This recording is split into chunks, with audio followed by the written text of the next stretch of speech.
A través de un estudio médico, un grupo de especialistas intenta explicar el padecimiento al que fue sometido Jesucristo antes de morir en el madero.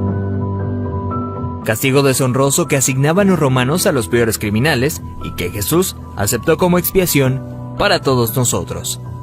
Con 33 años de edad, Jesús sufrió el castigo más cruel y abominable, ocasionándole una muerte lenta y extremadamente dolorosa, padeciendo al menos unas 18 horas. De acuerdo con el estudio, cuando Jesús suda sangre en el huerto de Getsemaní, descrito en el libro de Lucas 22:44, experimentó un suceso llamado hematidrosis, que normalmente se produce cuando hay un gran sufrimiento psicológico. En algunos casos, la ansiedad severa provoca la secreción de químicos que rompen los vasos capilares en las glándulas sudoríficas, emanando mezclas entre sudor y sangre. La madrugada en la que Jesús fue arrestado, ya debilitado por lo que le habría sucedido en el huerto, fue llevado ante Sanedrín y Caifás, el sumo sacerdote. Fue golpeado por los soldados, quienes le pusieron una venda en los ojos para burlarse de él, le escupían y le abofeteaban. Para este entonces, a raíz de los golpes, ya su rostro empezaba a hacerse irreconocible debido a la hinchazón.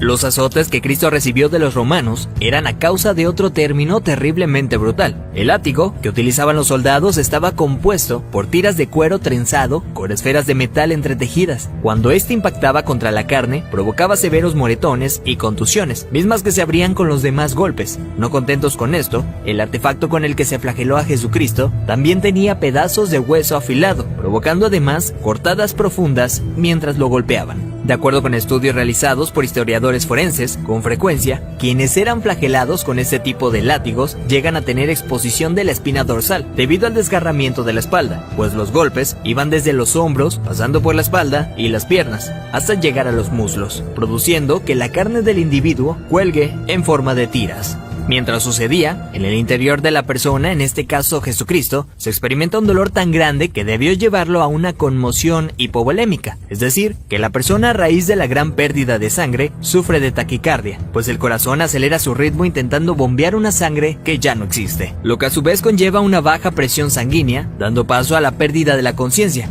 Al mismo tiempo, los riñones dejan de producir orina para mantener el volumen restante. Las personas empiezan a sentir una sed intensa, como reacción del cuerpo para intentar reponer la sangre perdida.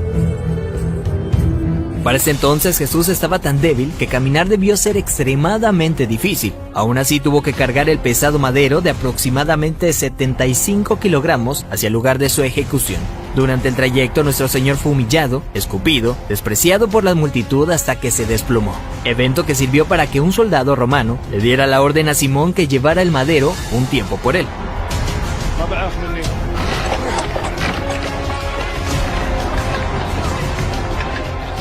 Luego de ello, Jesús dice tener sed y le dan un trago de vinagre. Los criminales condenados a esta pena eran amarrados. No obstante, a Jesús le clavaron de forma horizontal, con las manos abiertas. La viga llamada patibulum aún no se había unido al madero, colocado de forma vertical permanente. Los clavos que se usaban para este hecho eran de entre 13 a 18 centímetros de largo, afilados en punta, con el objetivo de que éste atravesara el nervio mediano. Al romperse ese tendón y poner las muñecas clavadas, Jesús fue forzado a utilizar todos los músculos de su espalda desgarrada para poder respirar. Ya colgado, casi sin poder respirar, al clavarle los pies en el madero, triturando los nervios de los pies, debió haber sufrido dislocación de los hombros, situación que se confirma en el Salmo 22:14, cuando dice: «Dislocados están todos mis huesos».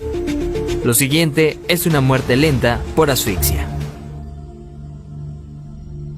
Conforme se iba disminuyendo la frecuencia respiratoria de Jesús, entra en lo que se llama acidosis respiratoria. Dicho en otras palabras, es cuando el dióxido de carbono de la sangre se disuelve con el ácido carbónico, lo cual produce un aumento notable en la acidez de la sangre, lo que lleva a que el pulso sea irregular. De hecho, al sentir su corazón latir de forma errática, hubiera sido un indicador claro para Jesucristo que estaba a punto de morir. Y es entonces cuando probablemente pudo haber pronunciado aquella frase: «Padre, en tus manos encomiendo mi espíritu», para después morir de un paro cardíaco.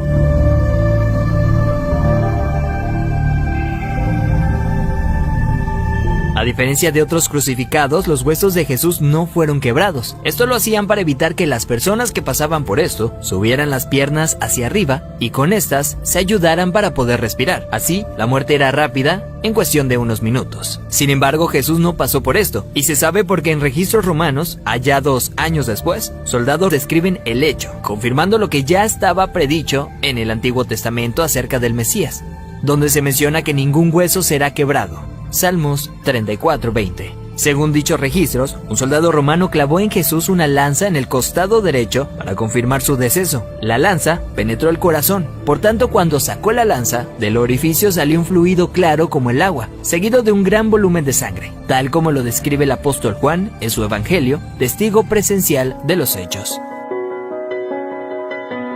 De acuerdo con la medicina, está más que evidenciado el sufrimiento que Jesús fue sometido siendo inocente. Esto es lo que sufrió el Hijo del Hombre para que tú y yo tengamos acceso al Padre y seamos perdonados. Veracidad News.